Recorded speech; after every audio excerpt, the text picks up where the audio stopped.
கிறிஸ்துவுக்குள் பிரியமான செல்ல குழந்தைகளுக்கு அன்பின் நல்வாழ்த்துக்கள். இன்னைக்கு ஆகஸ்ட் மாதம் 21ஆம் நாள். இன்னைக்கு தேவன் உங்களோட பேசுறதுக்காக ஒரு விசேஷமான பரலோக மன்னாவை கொடுத்திருக்காங்க.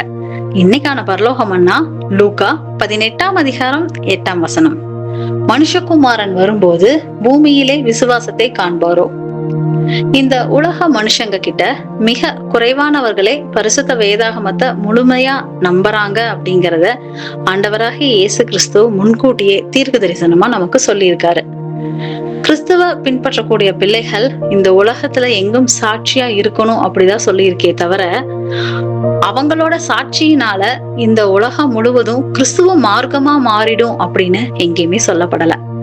இந்த உலகத்துல உள்ள எல்லா மனுஷங்களுமே விசுவாசம் உள்ளவர்களாக மாறுறது இப்பவே நடக்கக்கூடிய விஷயம் இல்ல.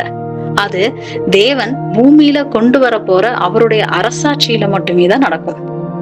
அந்த உன்னதமான ராஜ்யத்தின் காலத்துல தேவன் தம்முடைய நீதியின் பிரமாணங்களையும் சட்டங்களையும் எல்லா மக்களுடைய இருதயத்திலயுமே எழுதுவாரு.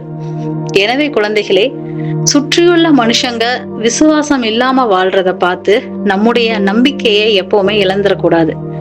இந்த உலகத்தின் போக்க நாம பின்பற்றாம தேவனுடைய வார்த்தைகள்ல எப்பவுமே முழுமையா நம்பி அவருடைய ராஜ்யத்தின் ஆசீர்வாதங்களுக்காக காத்திருந்து எப்பவுமே நம்முடைய தேவனுக்கு பிரியமான விசுவாசம் உள்ள நல்ல பிள்ளைகளாக வாழ பழகிக்கொள்ளணும்.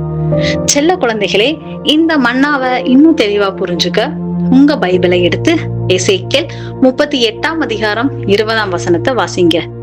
உலகத்துல விசுவாசம் குறைஞ்சாலும் நாம தேவனுடைய வார்த்தையின் மீதுள்ள நம்முடைய தனிப்பட்ட விசுவாசத்துல உறுதியாக இருந்து தேவனுக்கு பிரியமான நல்ல பிள்ளைகளாக வாழ்றத குறிச்சு இந்த நாள் முழுசா மனசுக்குள்ளேயே தியானம் பண்ணுங்க. ஓகே குட்டீஸ், இன்னைக்கு இந்த மன்னாவோட சந்தோஷமா இருங்க.